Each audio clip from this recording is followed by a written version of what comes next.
Hey everyone!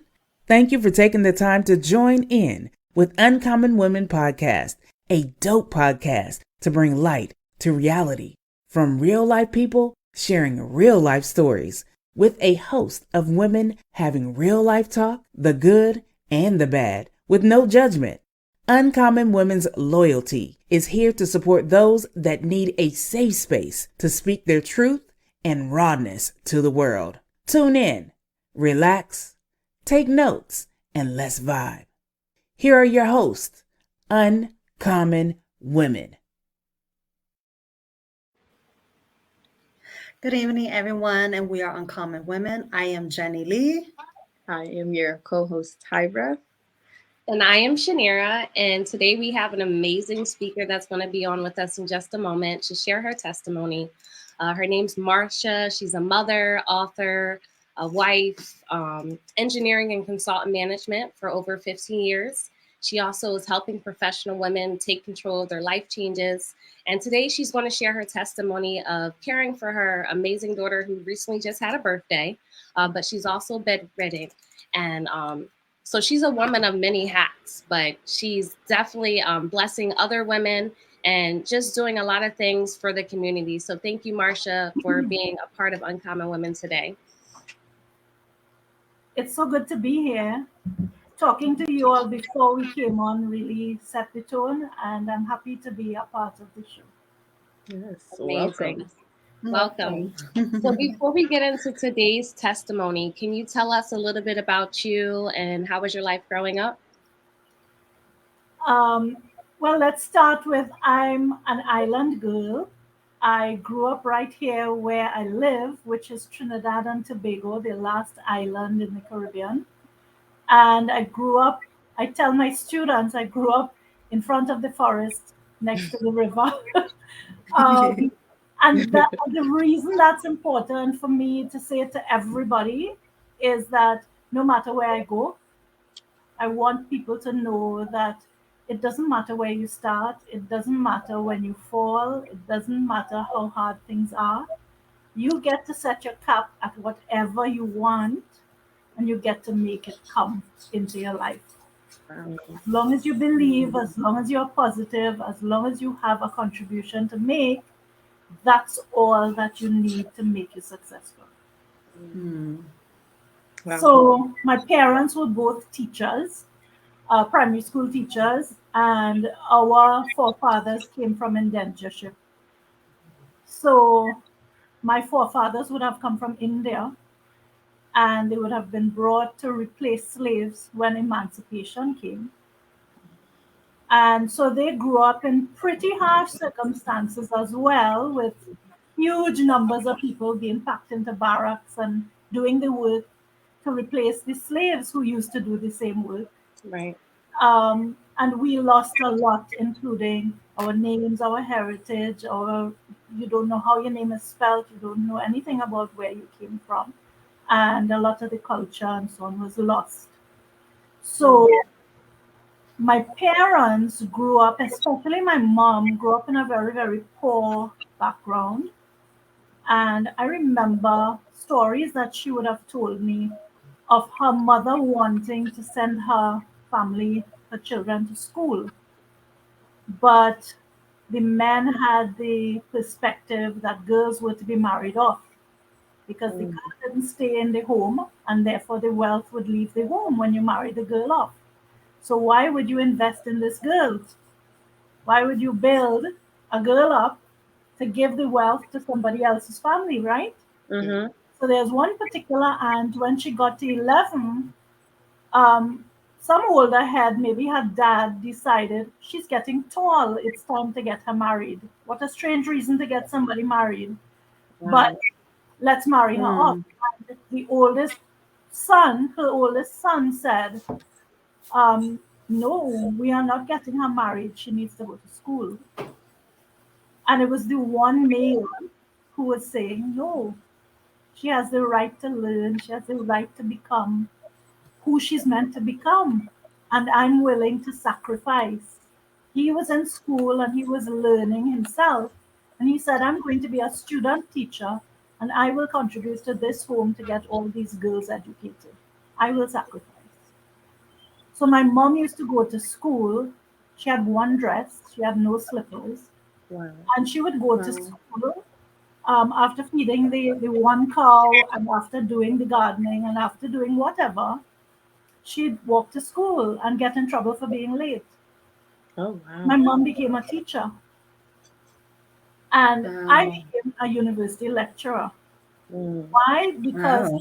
education, for me and for so many others, has been the way out of poverty and into seeing a brighter future and into holding people's hands. First in a country environment, just holding people's hands. Just my uncle used to go to people's homes and say, "You don't want to take him to school? I'll come and pick him up and take him to school."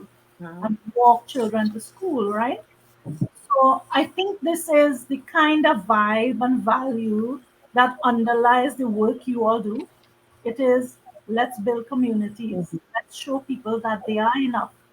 Let's show people that love connects and that despite whatever labels you put, from race, from religion, from nationality, from culture, doesn't matter, because there's so much that we share, so much that we have in common, that we need to stop seeing the differences and start seeing Mhm. similarities Mm, and growing together. mm, I agree. yeah. So That's that's, I think, the big message for me from my childhood. Um, Mhm. what I grew up with, though, is a feeling that I wasn't good enough. Mm. Because coming from the background that I explained, there were always people who were richer, smarter, in higher classes, and etc. Right? Mhm. Um, and so I learned that my parents always served. Mm. And I thought, you know what? The way to get acceptance is to always subjugate myself, yes. always work harder than everybody else, is to always promise, promise, promise, and keep running. Because that's how I'm going to earn respect,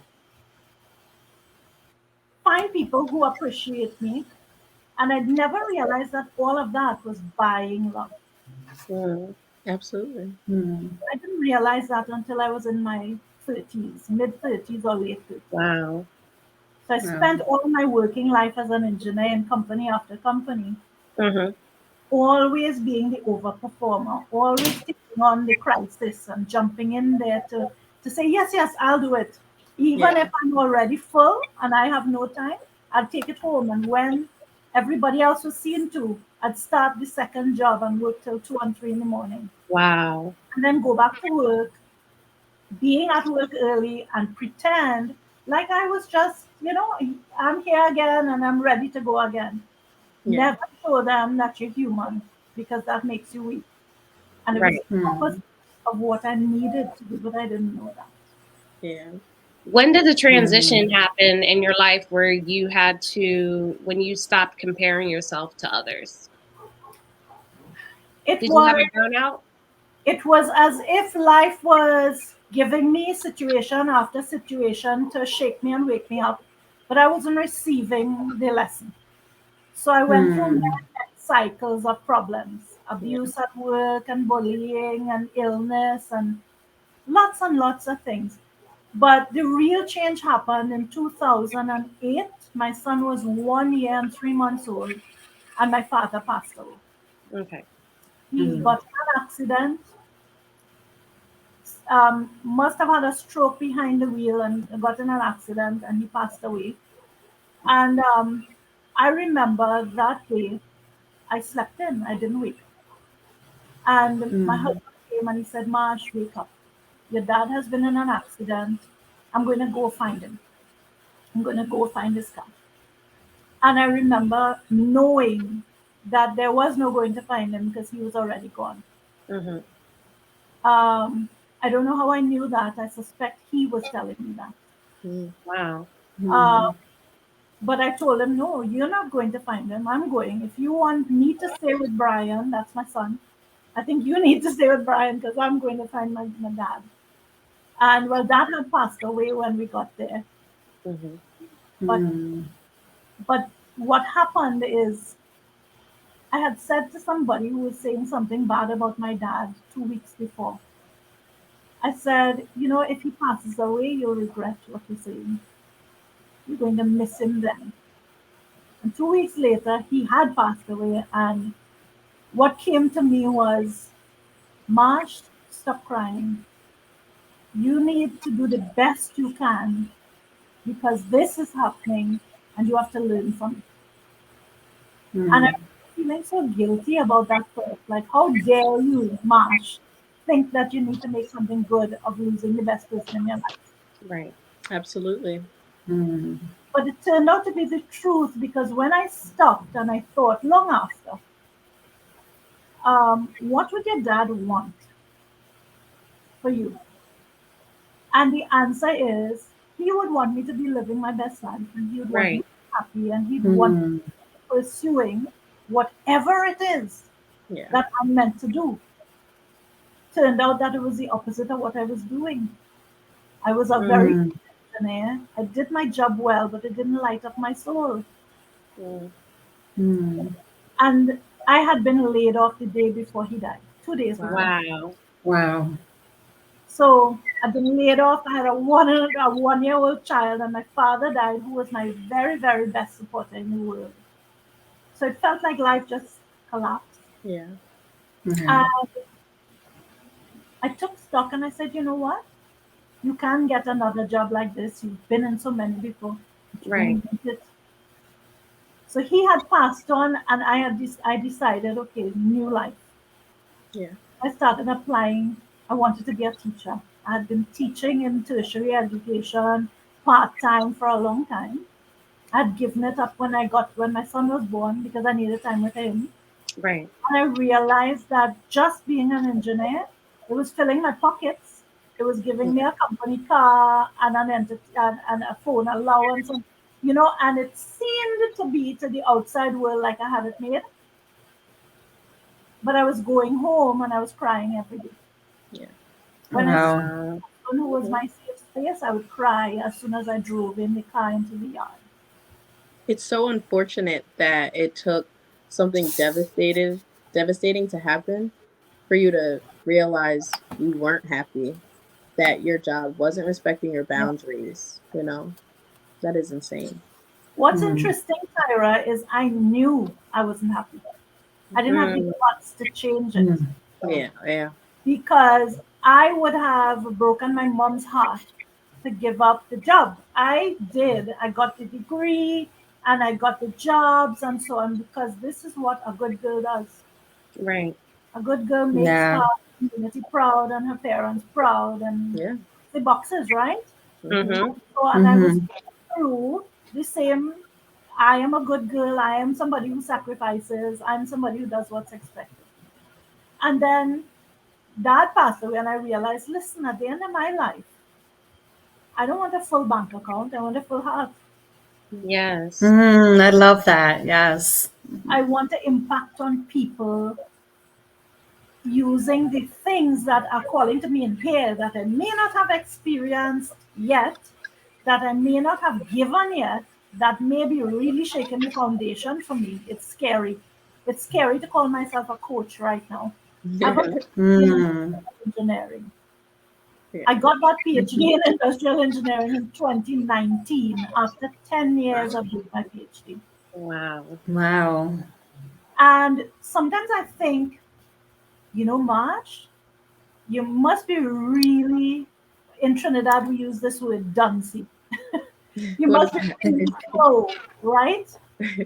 Because it took you 10 years to get a PhD. How embarrassing is that, Oh, right? stop it.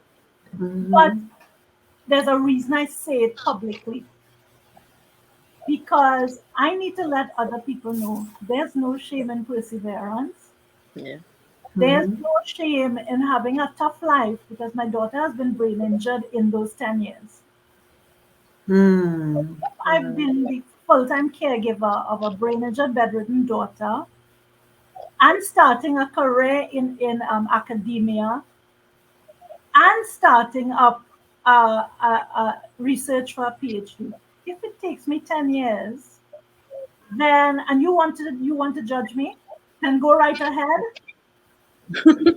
Doesn't bother me. Yeah. It's the things I tell myself that bother me. Absolutely. And what I've learned is to say, okay, March, let's tune in to the crap that you tell yourself. I have a stack of journals where I write that stuff out. Right. And this is positive stuff, right? No, it's all the negative things, the negative mindsets and beliefs that were baked in there from childhood that came up The stuff as you bury. the word. Okay. Yeah. So it's the I am not enough kind of things. It's the you're too ethnic, Oh, or that accent that you have. No first world person wants to listen to you. I actually really like it. Oh, so do I. I love it. But so often it's not about what anybody else thinks, right? It's what you Yep. think. Right. So I see, and we all see the difference between Yeah. everybody else, right? Right? Yeah. But there's a reason I show up with very little makeup on. Usually it's even less than this. There's no jewelry and there's no makeup on the usual shot of me. Yeah. And it is because I've been retraining myself to realize Marcia worthy even without it. Yes. Yes. And if I feel triggered by it, then that's the call to lean in a little bit more. And if somebody wants to tell me, because my mom had this habit of telling me when I stopped by, she'd say, Marsh, you're going to an interview tomorrow, put on a jacket, okay? And I'm like in shock. I'm like, Mom, have you ever seen me show up to a work engagement looking anything less than professional? But see, in her mind, Marsh is this too down to earth, too straightforward person. So polish up a little. I polish up when I need to. I understand what professionalism is, but it doesn't replace who I am. Right. And too often, the women that I work with in my coaching practice think that in order to be worthy to be executive women, they have to give up who they really are. And they have to put on these masks that say, I'm perfect, I'm always on, I always have the answer, I never have feelings, I'm not soft. And I'm not. I'm naturally so much harder than many women. But guess what? Even that used to be a reason to think I didn't belong. Why can't I be more feminine? And now it's like, okay, Marsh, you aren't as feminine as many people think you should be. And you're way too masculine compared to what some people think you should be. And then when you go to work, they think as an engineer, you should be a whole lot more masculine. And then you realize, why am I listening? Because what I should be tuning into is here where only I can see and hear it. And that's the journey that will go on, I think, for the next 30, 40, 50 years until the end of your life, because you never reach perfection.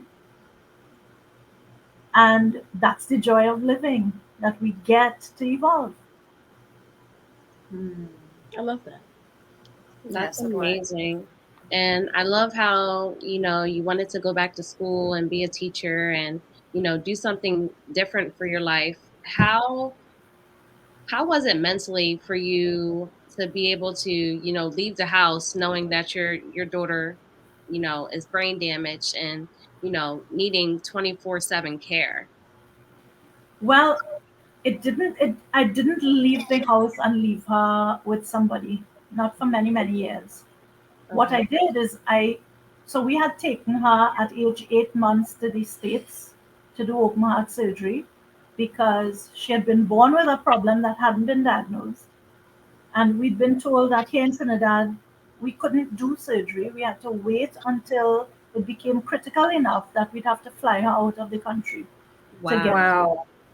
That happened when she was 8 months old. So in November of 2012, we went to the States. We had that surgery within a week. And the open heart surgery went well. This is actually a picture of M with us just before we moved her into the theater. Oh, Oh, that's We were beautiful. handing over our daughter at 7 a.m. that morning in November. And the day before, Emma had been standing for the first time to Wow. press these lights on an activity center. Hmm. Handed her over. She came out of the surgery. All was well. She had a tube that connected her to a ventilator in the ICU bed.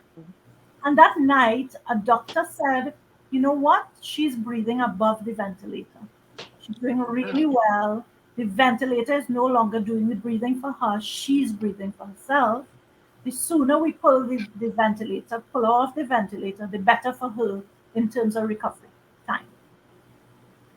So right here tonight, right now, we're going to extubate her, pull that ventilator tube out. They didn't wait until they were fully staffed in the day. They decided to do it in the night. Oh, wow. And by some crazy happenstance, instead of pulling out the tube, they pull out the drain tube from her heart. And she bled out. So Sean is my husband, we had learned to read the machines and so on. But Wow. I was in my flip flops and jeans, and nobody knew I was an engineer. They didn't know he was a biology person, and we were looking like two little rural people who weren't very smart. And so we spotted the problem before they spotted the problem. And we went to the nurse and we said, that box at the foot of the bed with the drain line connected is filling up with Emma's blood. By the time the nurse saw it, alarms went off. Emma flatlined, and that was it. So they now set alarms throughout the ICU, and they are calling everybody, leave your stations, every ICU doctor, every ICU nurse, get to this room. The doctor on call, I guess, rushed in, cracked open Emmy's chest, put his hand in, started to massage her heart, trying to get her heart to start again. In the meantime, it's just a flat line on the monitor, Wow. and just the beep and the alarms, right? And they put us out, and they said, you need to leave. So we sat right there on the edge of the room, on the tile floor, and we're looking at them. 20 minutes passed. 3 minutes is when brain injury sets in. We only learned that after. 20 minutes had passed and M wasn't coming back. Wow. Before I went to the open heart surgery, before we came to the States, I remember praying and praying every day and saying, dear God, please help me to accept your will. I don't know why I said the prayer that I said, but I have never really prayed like that. That was the prayer I had said up to that point. Sitting there on that tile floor, I said, God, I can't say it. I can't say, let me accept your will. Give me my child back. And the second I said it, Emma's heart started Whoa. Wow. going on the monitor, and my child had come back. But she didn't come back the way that I thought she was going to come back. It wasn't the Mm. same Emma. The child that came back had lost all of her senses, and she Mm. had lost the ability to suck and swallow. And she started to seize. They had put her on seizure medicine. The next morning at 6, she was seizing again, so they doubled the seizure medicine.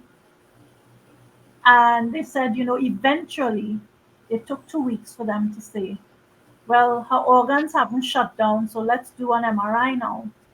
Last organ to check is her brain. And they came back and they said, well, her brain should show gray on this MRI, but your daughter's brain shows white. Her brain has been wiped. So it's been robbed of oxygen for that 20 minutes, and all the cells died. So she's vegetative, and she's going to stay vegetative for life.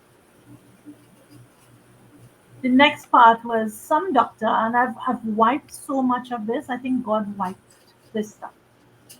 But some doctor said to me, my advice to you, because M was drinking 5 ml of my breast milk every day, Wow. try to stop her organs from shutting down. It was only my milk. And I had kept pumping my milk all the time and freezing in their freezer. So my milk had dried up from the stress, but I had a freezer full of milk. And so they were thawing the milk and they were giving her 5 ml a day. That's all that kept her going. And the doctors said to me, our advice, well, his advice, I think it was a he, is to withhold food and allow her to go. And I remember it just never was. I didn't have to pause to think because it never was a choice. It was like, okay, in one ear, out the other. And I remember for my husband, thankfully, it was the exact same. We've always been on the same page when it comes to him. So then, and that's a big, big blessing when it comes to special needs kids because far too often dad feels so stressed and it doesn't fit the equation of how life should be. And many, many dads leave at that point.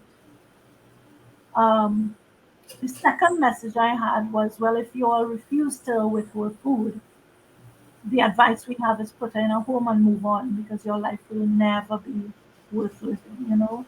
She's just going to be this, and I think they said a log in a bed. Wow. Wow. Wow. M turned 11. She was 8 months old then. She turned 11 last week, the 16th of March.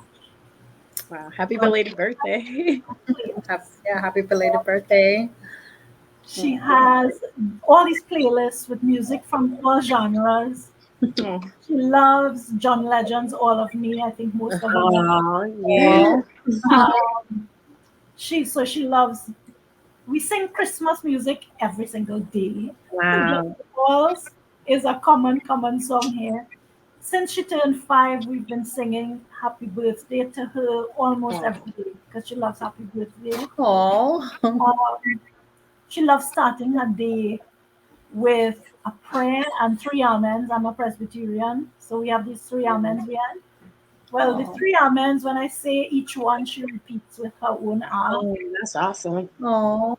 Non-verbal, but she's able to vocalize now, where before it used to be silence. that's Once amazing. upon a time, you'd see Emma's tears. You'd see her mouth as if she was screaming, and no sound would come out. It's like the worst horror movie you could be in. Wow. And now Emma laughs so joyfully. She cries. She screams. She says 3 words really so far. The first one is Dada, because Dada is the best person in the whole world for her. Rightfully so. Yeah. And she's the best person in the whole world for Dada too. Uh-huh. They are a match made in heaven. And she says hello, but not like that. It's like if we leave her and we're washing the dishes and she's alone, she's like, hello. Aw. Don't forget me because I should be a priority here. Absolutely. And so, I mean, you're already getting personality for days. Mm-hmm. And she says, alala, which is I love you. Oh, Oh, wow. That's even love cuter than I that. thought. So when I come in, so somebody asked me once, so don't you feel bad she doesn't say mommy? And I'm like, heck no. Why would I feel bad if my child knows how to speak? Mm-hmm. My child has preference and can express it. Yeah. I'm so happy she prefers daddy. I'm daddy, Yeah. So this journey has been one of real big downs, of real brokenness, and of feeling trapped. Most special needs parents will take offense at me saying that. I think many people, not just special needs parents, many people will take offense at me saying I felt trapped. But like I said, it is my truth. I loved my child. There was never a day when I did not love my child. But you can be walking through a very, very dark place and also feel trapped and scared and resentful and painful, right? So I was so broken and beaten down, and I was so resentful about. I was told if you're a good person and you work real hard, life will be good to you, right? We all hear this. So how come life wasn't good to me, and all my dreams just suddenly went up in smoke. Mm-hmm. How come the things I was working hard to provide for my son suddenly disappeared, and I couldn't provide them for him because all the money disappeared, right? Keeping him alive. Mm. How come everything just felt like my whole future was limited to living the same day over and over? Because every day I'd wake up and it would be the exact same day. I'd have back pain and I'd have to figure out how to still lift up this child who she's Yes. now 55, 56 pounds, take her Mm-hmm. to the bath, figure out how to lift her and move her back. And it was hard, you know? And then one day I woke up and I remember this dark feeling just dropping over me. And I said, oh, familiar dark feeling. Consciousness had returned. The heaviness of what I know as my reality has come over me. And I'm thinking, here we go, another day, right? Mm-hmm. Coming through that darkness came Emma's laugh. And it's just weaving through the house. Wow. Mm. And Emma's laugh is the most joyful thing.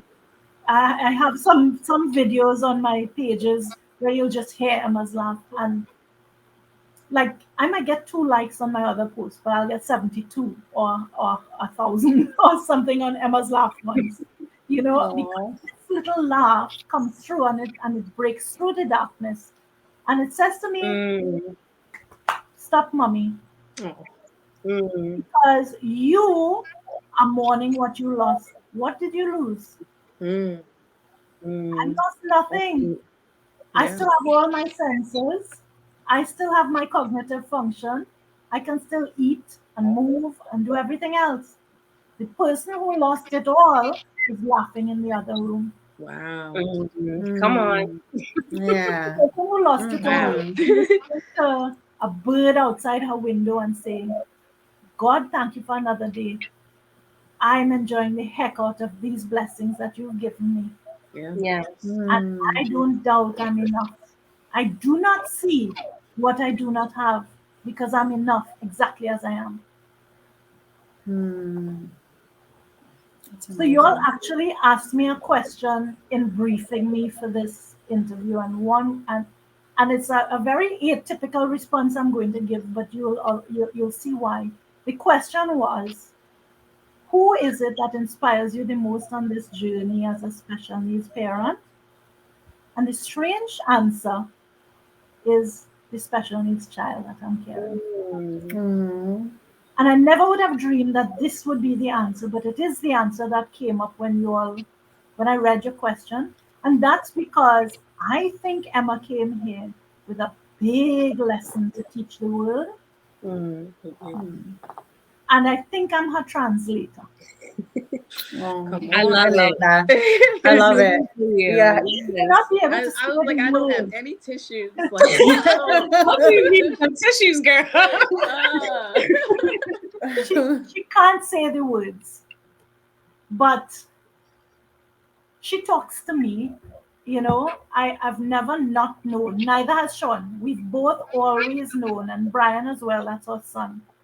We know what she says. We Mm. know what she wants. Because when you have, and anybody who doubts it, when you have a newborn, you know what they want. Mm-hmm. Yeah. You are Mhm. connected and you are able to interpret. In our case, we never lost that because Emma never Right. grew up. And we never substituted with listening to words. Yeah. Mm-hmm. Yeah. So we know our child and we know what she wants. And we know when she's frustrated and we know when she's happy and we know when she's in pain, right? Yeah. Right. Yeah. Does that mean it's not scary? It's scary a lot of the time. Mm. But my job is to learn how to not let my over planning, over logicking engineer brain try to take the lead because the days for that are behind me. It's Mm. intuition that needs to live Mm. now. Right. And intuition is what led me to say, you know what, Marsh? Teaching is where your heart is. Teaching in a university is only a part of how, because you're meant to impact on people who Yeah. feel the same kind of overwhelm, who feel the same kind of brokenness, I feel the self-doubt and the I am not enough and the I have to overgive and overcommit and overwork, right? Yeah. And I need to tell them how to switch that off and how to tune in to this light that was always there, because when you were a child, that light was really bright. Mm-hmm. And you learned how to turn it down. Yeah. And now, one day at a time, one moment at a time, we get to choose. No, I don't want to turn it down. I'm turning it up. No, I don't want to listen to that person who tells me all the things that make me different, make me unworthy. Because what makes me different is what makes me worthy. That's true. That's right. What makes you uncommon? Yeah, that's Definitely.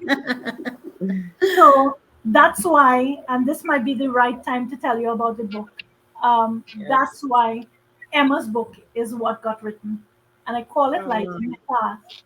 Emma's name means light. It's Emma Lucia Priscilla Balkisson. Long, long name, long story to go with it. But what it means is ancient universal light. I And love that. that's what I see. I see that she's connected to light, that like every baby, she's really, really innocent and tapped in. Yeah. She hasn't lost that. And so sometimes when I felt that I was walking through the darkest, scariest parts, I didn't realize, like I do now, that if we want to help other people through their darkness, we have to walk the path first and find our way through. And only Absolutely. when we know the path are we going to be able to hold somebody's hand from 2 steps ahead and say, come on, I know the way. Let me light your path. Yeah. I love that. Where can we get this I love book? that. Where can we purchase it? It's available in many, many traditional bookstores Okay. as well as online bookstores, and it's on Amazon as well. Nice. Love Amazon. What was kind of cool for me was I made this decision when I put the book out because I doubted myself for years about writing the book. And in 2020, I woke up one day and I heard, today you'll be writing the book. You'll be starting to write your book. And for the first time, I didn't doubt. And I just said, okay, I'm starting to write a book. Wow. And a publisher had showed up in my life 2 weeks before. And I had Wow, that's confirmation. Yeah. I had brought her on to support her because I thought she was doing great work. So I was doing a series, an interview series like you all, and it was called the Change Makers series. Mm. And I said, you know what? She's a change maker. So let me do this interview with her. And I wasn't thinking about my book. So I just did it to shine a light on her and her work. 2 weeks later, I needed a publisher. There you have it. That is amazing. We had really struck up a friendship. And so she was running a book coaching thing. And I said, would you mind coaching me? And she said, sure. I think about a month and a half into the journey, she had read like 4 chapters. Wow. And it's maybe a 12 or 13 chapter book. And she said, Marcia, I'd like to publish your book. I don't need to say anymore. I just need Oh. a book. That is And amazing. I was like, okay, no problem. I'm cool with that because I wasn't thinking so far, right? I was just like, let's write the book. Right. So the book went out, and I said to myself, Marsh, you are an over warrior. So you know what you're not going to do? You're not going to Right. read what people say about this book. When it Yeah. was written, I didn't read. I didn't go to check. But one day, a cousin of mine said, you know, Marsh, somebody put a review up on your book, so you should go check it. So I thought that there was a review on my book. I went up on Amazon and there were 40 reviews on my book. Yes. And the Wow. 40 reviews were like 4.9 and 5 star. That was it. Whoa. So all I had told myself, I said, Marsh, why are you writing this book? You're writing this book for the one parent who is falling in the hole right now, who this is happening to right now. So if it meets the needs of that one person, success. Yeah. And that's how I wrote the book. I wrote the book talking to that you and holding that you's hand, right? But then I saw, okay, you've met that one person. And the cool thing was, in the beginning, I wrote this book for the special needs parent. The me who didn't have somewhere to lean and some hand to hold. And to say, it might be dark now and it might be scary, but I promise you, it gets better. Mhm. And here are the tools. Here are some of the stories. Here are some of the tips. And here are checklists. Every single chapter has these checklists to say, follow these things and you'll be okay. And then lo and behold, I look at the reviews and the reviews say, I'm not a special needs person. I'm not a special needs parent. I'm Mm. going to be reading this book again because it's a book for overwhelmed people.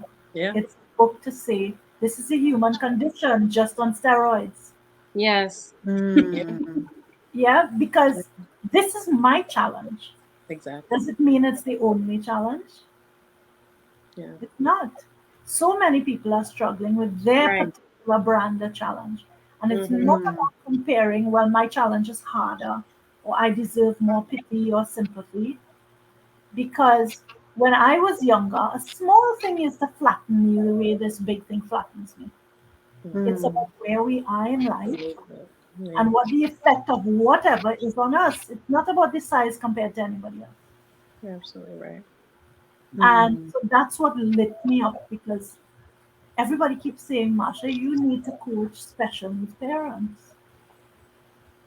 And what my heart says to me is, sure, I can coach special needs parents and I'd love to, but they aren't the people that I'm limited to Yeah, because that's true. I am so much more than a special needs parent. I'm a Right. working Mhm. person and all the other things.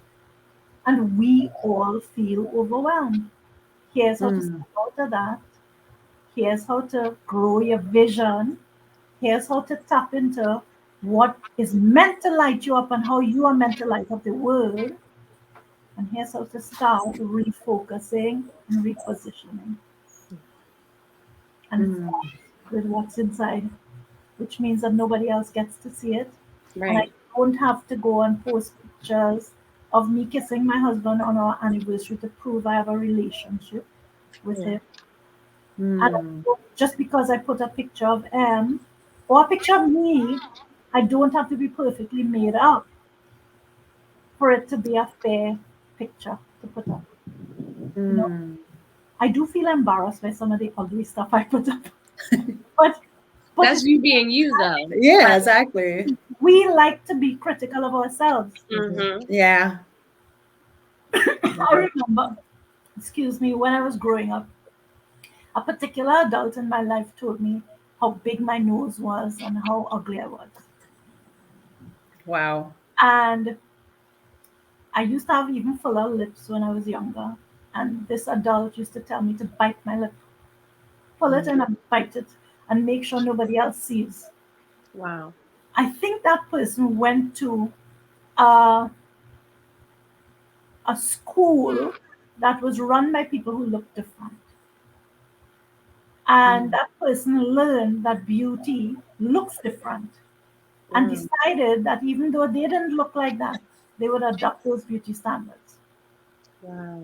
And then brought it into my home and told me, no, no, no, I see so much that's wrong with you. Yeah. So you're not worthy. And I went through my life thinking I'm so ugly, right? And I still look at pictures because it's hard to shake these things. I still look Yeah. at pictures on some days. I'm like, geez, boy, huh? You know, especially in today's social media world. I mean, everybody knows how to contour now.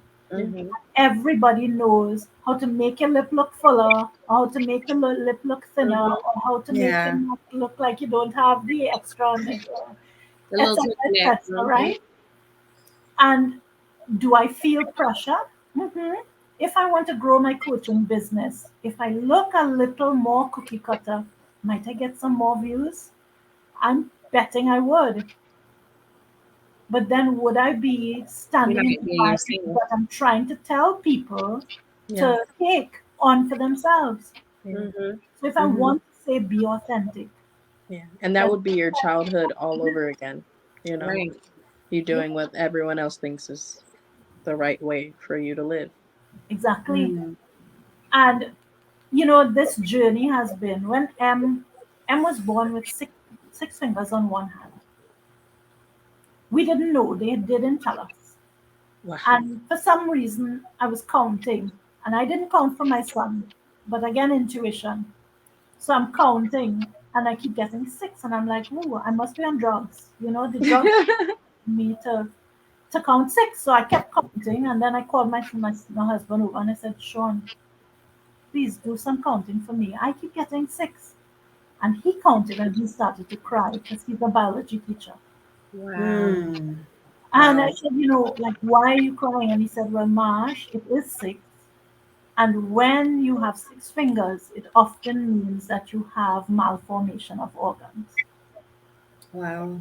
So I'm going to go find the doctor now and ask for a full checkup because I don't think they've checked out properly. Hmm. And that's what Wow. started us. Next morning, we found out about the four problems in the heart and then everything else. The whole procedure. Wow. Yeah. Wow. You know, Sometimes they say life doesn't happen to you, it happens for you. Mm-hmm. You had told me that 10, 11 years ago, I'd have gotten pretty angry with you, Right. right? You Wow. would have gotten me so mad Mm. because often when we are feeling crushed, we're not going to listen to the philosophy, like, stop that nonsense. Right. Yeah. Mm-hmm. That's the I'm last thing looking you're thinking back. about Yeah. at the time. Mhm. Right. The fact is, I am living in pressure still. And it doesn't change the fact that life is pretty stressful for me day in and day out. Mm-hmm. Yeah. But do I think that life has happened for me and continues to happen for me? Yes. Somebody actually asked me if I had to choose again, would I choose life without M? What? Yeah, people ask you Oh wow. wonderful questions in this life. I Um, believe it. and I needed that question because it was such a ridiculous question, but It it is. gave me the chance to say, heck no, because my life is lit so much more than it ever was. Mm, The Hmm. day that I lost Em and got her back, I Yeah. understood for the first time what really mattered. mm. Hmm. Made you cherish everything. Yeah. For me, to me, right? So for each person, I think you'd come up with a slightly different answer, right? But for Mm-hmm. me, it's the love from my family, this connection, and these four people. They are exactly the four that I think are meant to be together. Mm-hmm. Hmm. And we've lost so much, materially since then, Mm-hmm. but always the big treasure remains. Hmm.